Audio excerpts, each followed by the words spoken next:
समय बीता। अब इनको मालूम पड़ गया कि हम तीनों मरेंगे तो एक साथ मरेंगे, तीनों की मृत्यु होगी तो एक साथ होगी, इसलिए तीनों ने उपद्रव करना प्रारंभ कर दिया। और इतना उपद्रव किया कि इंद्रलोक हिलने लगा, देवलोक हिलने लगा, सारे की सारे देवता सब भगवान ब्रह्मा जी के पास में गए और ब्रह्मा जी से जाकर निवेदन करा ब्रह्मदेव से, प्रभु कुछ कृपा करिए,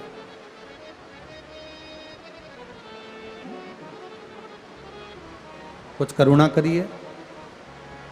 ब्रह्मा जी ने केवल इतना कहा ब्रह्मदेव ने कि आप तीनों इन तारकासुर के बेटों के लिए आए हो, तारकाक्ष, विदुम्माली और कमलाक्ष के लिए आए हो, तो इन तीनों को अगर मरना है तो एक ही समय पर मरना होगा, एक ही समय।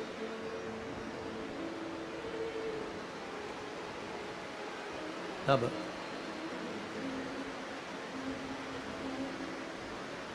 शीश गंगा की धार, गले सर्पों का महादेव, भोले कैसे करूं तेरी सेवा, भोले कैसे करूं तेरी सेवा। शिव कथा कर रहे, सब ब्रह्मा जी के पास में जाकर खड़े हुए। ब्रह्मा जी उन सबको लेकर भगवान विष्णु के पास पहुंच गए, भगवान नारायण के पास। और भगवान नारायण के पास में जाकर निवेदन करा, प्रभु तारकासुर के 3 बेटे तारकाक्ष, विदुम्माली और कमलाक्ष की ने बहुत परेशान कर रखा, आप कुछ कृपा करिए, दया करिए।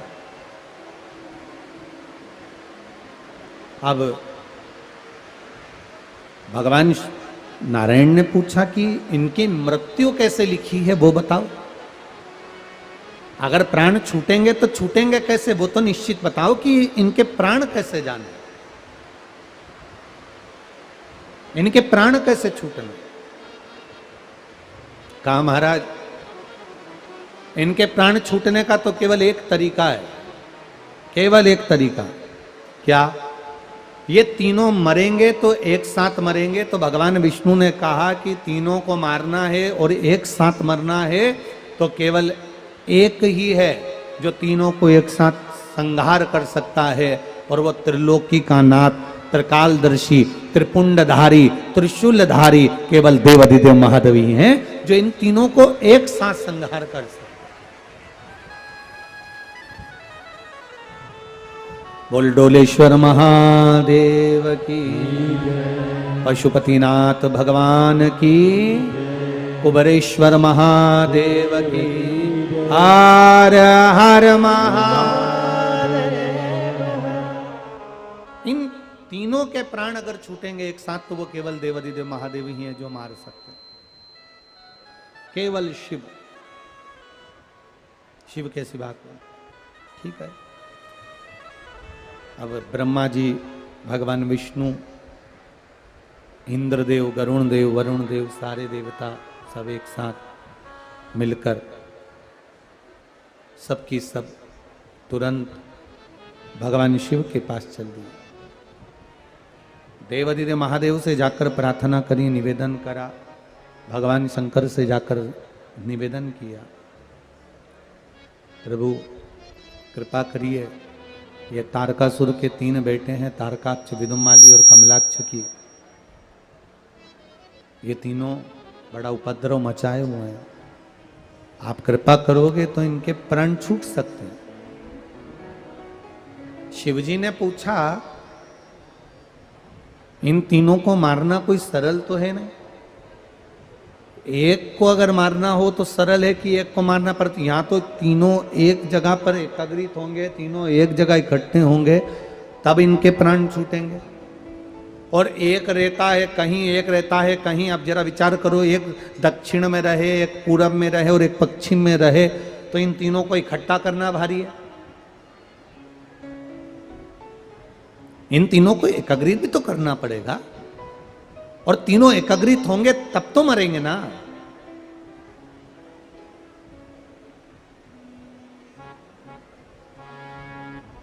इन तीनों को एकाग्रित करना ही कठिन है, तो क्या करा जाए? इन तीनों को एकाग्रित करिए। भगवान शंकर ने कहा एक काम करो, 33 कौटि देवता सारे के सारे पशु बन जाओ, मैं तुम्हारा पति बनता हूं। पति का मतलब होता है भरण पोषण करने वाला, पति का मतलब होता है संभालने वाला,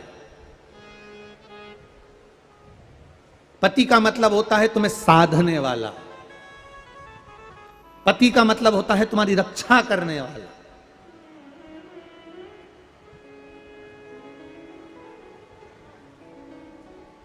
इसलिए उसको कहते हैं पशुपति नाथ, विश्वनाथ, द्वारकानाथ, पशुपतिनाथ, बद्रीनाथ, केदारनाथ, सोमनाथ।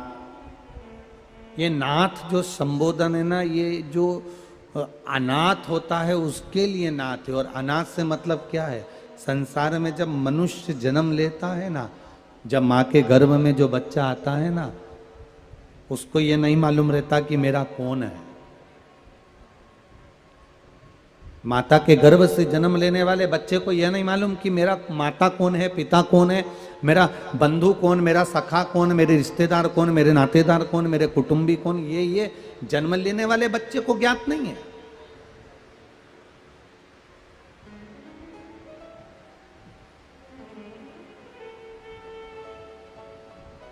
जन्म लेने वाले बच्चे को भगवान शिव, माता के गर्भ में जब बच्चा जन्म लेता है तब भगवान शंकर जाकर स्वयं कहते हैं, तुझे चिंता करने की जरूरत नहीं है, तू जहां जन्म लेगा वहां तू अनाथ नहीं रहेगा, तेरे साथ स्वयं विश्वनाथ रहेगा। जब तक तू है पृथ्वी पर तेरे साथ विश्वनाथ है।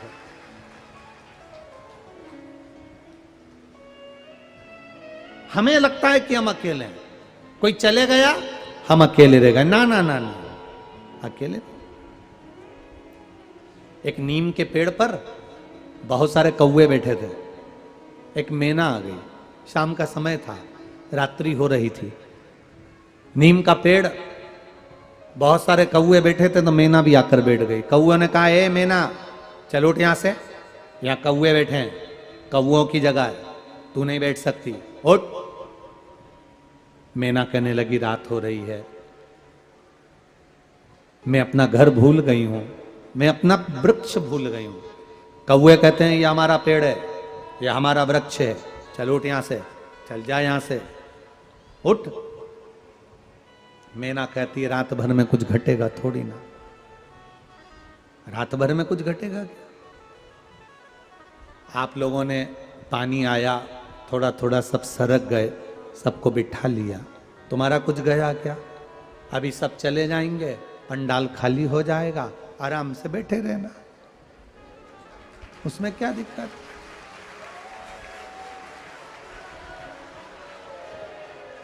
इतना पानी गिरे तो लोग किसी कथा में बैठते हैं क्या?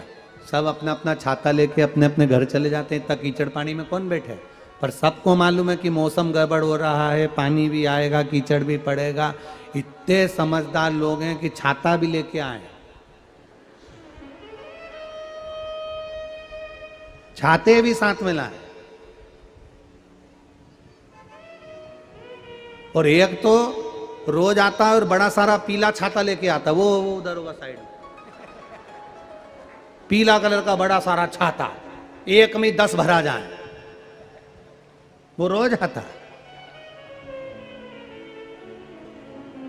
हमको तो लगता है कि उसको पहले से भगवान ने कह दिया था, पानी गिरेगा तेरा छाता काम आएगा, हो लेके जा इसको। तो ये तो आपने, मैना कह रही है मुझे केवल रात भर रहने दो, मैं चली जाऊंगी, रात में कहाँ जाऊंगी। कौवे कहने लगे, तो दिन भर भगवान का भजन करती है, दिन भर हरि हरि बोलती है, दिन भर शिव शिव बोलती है, दिन भर भगवान का भजन करती है, तू अगर भगवान पर इतना विश्वास करती है तो अंधेरे में भी जा, तेरे को डरने की कौन सी बात है, उड़ यहां से। मैना कौवे कह रहे हैं हमारी जगह छोड़।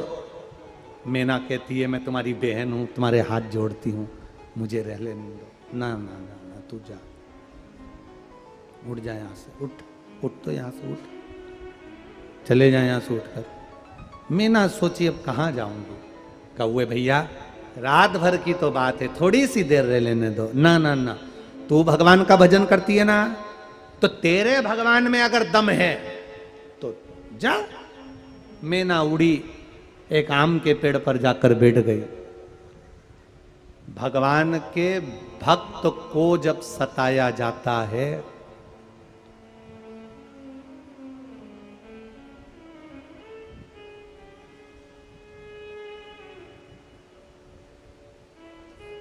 महाकाल के भक्त को जब सताया जाता है तब उसका हिसाब लेने के लिए स्वयं महाकाल आ जाता है। महाकाल के भक्त को जब जब सताया जाता है उसका हिसाब करने के लिए मेरा महाकाल आ जाता है। मैना उड़ गई, चली गई, आम के पेड़ पर बैठ गई। रात्रि हुई, जैसे जैसे रात होने लगी वैसे वैसे मौसम बदलने लगा, हवा चलने लगी, आंधी चलने लगी, तूफान चलने लगा, पानी गिरने लगा। पानी गिरते गिरते ओले गिरने लगे, कौवे भागने लगे, भागने लगे। कौवे भागे, ओले गिर रहे थे, पंख पर लगे, कुछ मर गए, कुछ घायल हो गए, कुछ जमीन पर पड़ गए। सुबह हो गई, मैना उड़ती हुई सामने आई।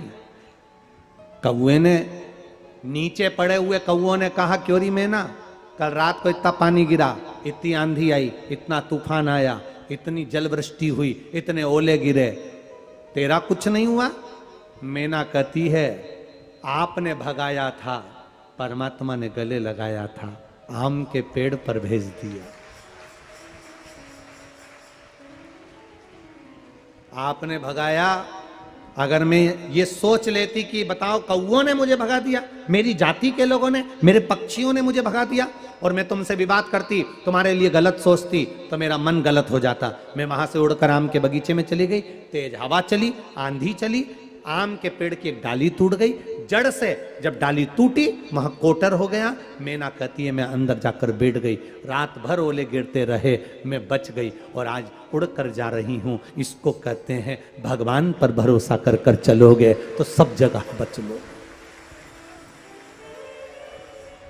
ईश्वर पर अगर भरोसा है, शंकर पर अगर भरोसा है, मेरे राम पर अगर भरोसा है, मेरे कृष्ण पर अगर भरोसा है, मेरे नारायण पर अगर भरोसा है, भगवान पर अगर भरोसा कर कर चल रहे हो तो कितनी भी आंधी तूफान जल कुछ भी आए वो बचा लेता है। महाराज दुख जब आता है तुम्हारा भरोसा, तुम्हारा विश्वास तुम्हें बचा लेता है।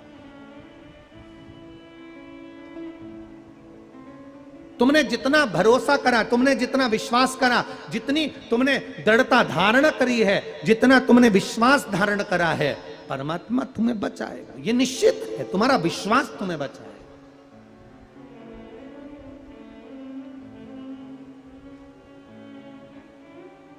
कहे लोग, कई लोग कहते हैं हमें बहुत आड़ा टेढ़ा बोलते हैं गुरुजी, गुरुजी लोग हमें अपशब्द कहते हैं, गुरुजी लोग हमें ताना देते हैं, गुरुजी हमें लोग आड़ा टेढ़ा बोलते हैं। कोई कहता है शंकर जी पे चढ़ा हुआ जल नहीं पीना चाहिए, कोई कहता है शंकर जी पे बेलपत्र मत चढ़ाया करो, कोई कहता है शंकर जी पे बेलपत्र चढ़ाया करो, कोई कहता है शिव मंदिर मत जाया करो, कोई कहता है शंकर जी पे जल मत चढ़ाया करो, कोई कहता है शंकर जी पे चढ़ा हुआ जल मत पिया करो, कोई कुछ कहता है, कोई कुछ कहता है, कोई कुछ कहता है। हम किसकी सुने? शिव महापुराण की कथा कहती है इस दिल की सुनना, अपने मन की सुनना, जो तुमको अच्छा लगे वैसा भजन करना और अपनी जिंदगी को जीना। जिसने दिल की सुनी, ये पत्रों ना है, इतने सारे पत्रों में कितने कितने पत्रों में वर्णन किया, जरा देखिए। एक गौरी शंकर वीरगंज से हैं, गौरी शंकर साहा, वीरगंज नेपाल।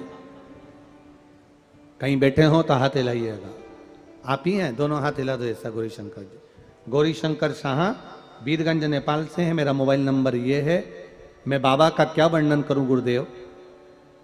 14 वर्ष की उम्र से लेकर 54 वर्ष की उम्र तक मेरे घुटनों में तकलीफ रही। सारा डॉक्टरों का इलाज करवाया, सब कुछ करवाया, पर घुटने सही नहीं हुए। आपने एक बार कथा में कह दिया था गुरुदेव कि शिवरात्रि के दिन रात्रि को 12 बजे शंकर जी पर चढ़ी हुई एक बेलपत्र शिखर का दर्शन कर कर खा लेना चाहिए। मैंने बस वही शिव की कथा पर विश्वास कर कर उस बेलपत्र को शंकर जी के मंदिर का शिखर देखकर शिवरात्रि के दिन रात्रि को 12 बजे खा ली। बाबा, गुरुजी क्या वर्णन करूं, बाबा की कृपा से अब मेरे घुटने एकदम ठीक हैं। आज मेरी 64 वर्ष की आयु है, मुझे तकलीफ रत्ती भर की नहीं, और बाबा ने मुझे संभाल लिया है। ये शिव तत्व है। अब ठीक है। श्री शिवाय नमस्तुभ्यम। बैठिए। शिव तत्व को जिसने जाना, एक पत्र और आया।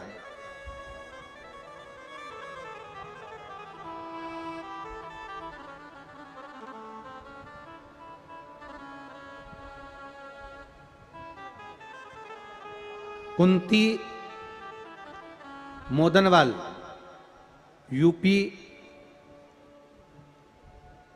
जिला महाराजगंज, यूपी निचलोल से आई हैं। कहीं बैठी हो तो हाथ हिला सकती हैं। कुंती मोदनवाल, कहीं बैठी हो तो हाथ हिलाएगा। आप ही हैं? दोनों हाथ हिला दो एक साथ। हाँ। गुरुजी, मैं बाबा का क्या बखान करूं, मेरे महादेव का क्या गुणगान करूं। कोरोना महामारी के आने पर आर्थिक स्थिति गिर गई। गले का मंगलसूत्र तक गिरवे रख दिए। खाने के लिए कुछ नहीं था। किसी ने कहा कि शिव महापुराण की कथा टीवी पर आती है, 2 मिनट सुनने में मन कहां लगेगा। गुरुजी जरा विचार करें। जिसका गले का मंगलसूत्र तक गिरवे रख दिया गया हो, घर में सब भूखे रह रहे हो, तो कहां मन लगेगा। पर बाबा की कृपा का मैं क्या वर्णन करूं। 15 मिनट की शिव पुराण की कथा सुनी थी आपने, सारी समस्या का हल। 1 लोटा जल बताया था, शिव जी से लगन लगा दी।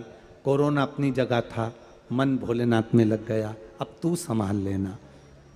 सारी रकम भी बाबा ने धीरे धीरे हाथ पकड़कर छुड़वा दिया और बाबा ने मुझे संभाल लिया। आज मुझे खाना पीना सब बाबा की कृपा से है और ठाठ की जिंदगी जी रही हूं। गुरुदेव, मैं क्या वर्णन करूं। मेरी माता, जिनकी शरीर की सारी नसें चोक हो गई थी, शरीर की कोई नस काम नहीं करती थी, पलंग पर पड़ी रहती थी। बाबा एक बेलपत्री और एक शंकर जी पे चढ़ा हुआ जल का आचमन मेरी माँ को ठीक कर दिया। इसलिए उनको लेकर मैं यहाँ प्रणाम करने आई हूँ। आई हैं माता जी आपकी? दोनों हाथ हिला दो माँ। श्री शिवाय नमस्तुभ्यम। अब तो ठीक है आप। पत्र में लिखा है पलंग पर पड़ी रहती थी, पूरे शरीर की नसें चौक हो चुकी थी, डॉक्टर ने मना कर दिया था चलने का। ठीक है। हर हर महादेव। शिव तत्व इसको कहते हैं। एक पत्र बड़ा सुंदर है।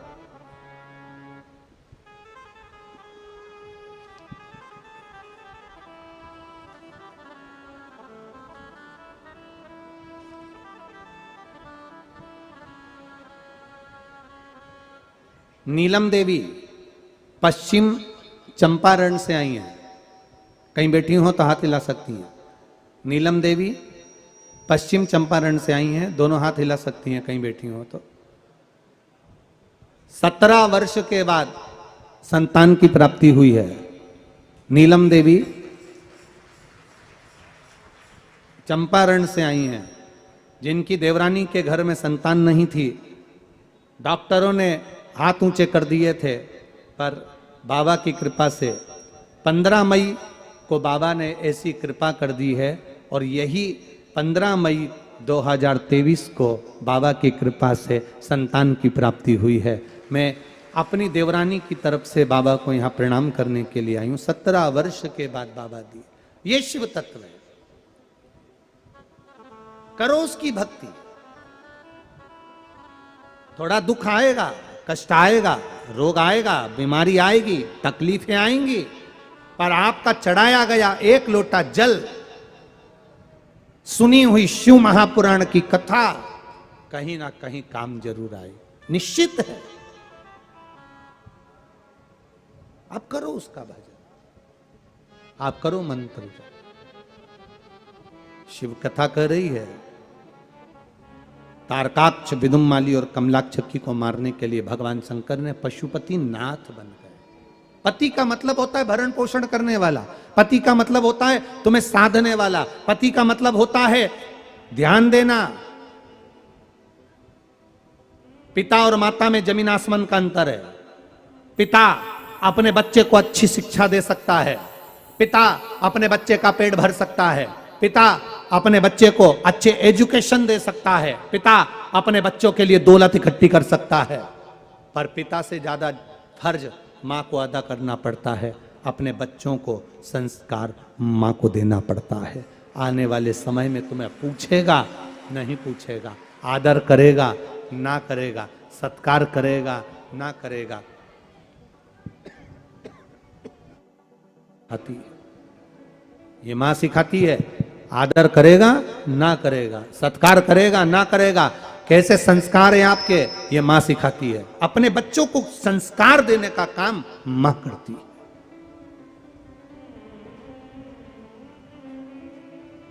माँ को बहुत बड़ा फर्ज अदा करना पड़ता है, बहुत बड़ा। भगवान कहते हैं मैं पशुपति नाथ बनकर जाऊंगा, तुम्हारा पति बनकर जाऊंगा, तीनों को मार भी दूंगा, मना नहीं, पर साथ तुम सबका चाहिए।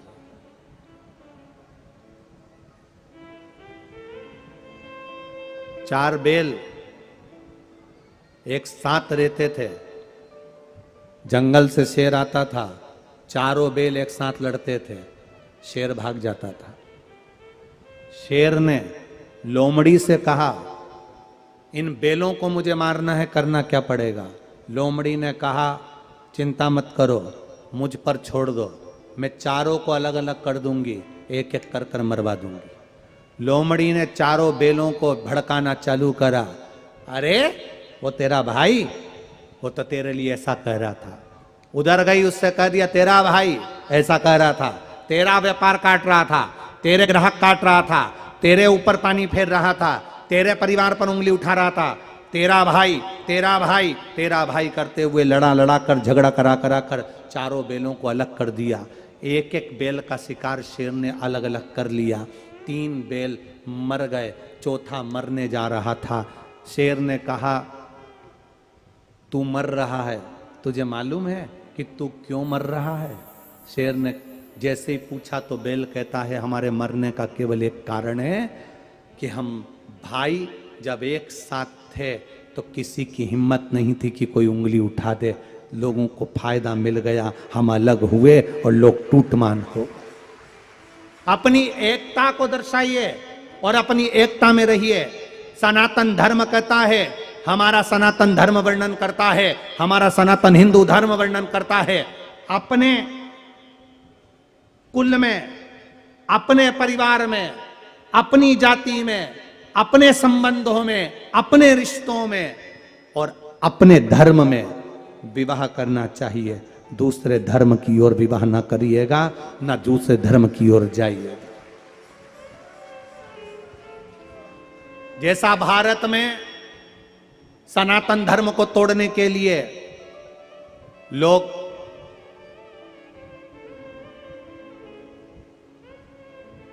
दूसरे धर्म में अपनी ओर आसक्त कर रहे हैं, अब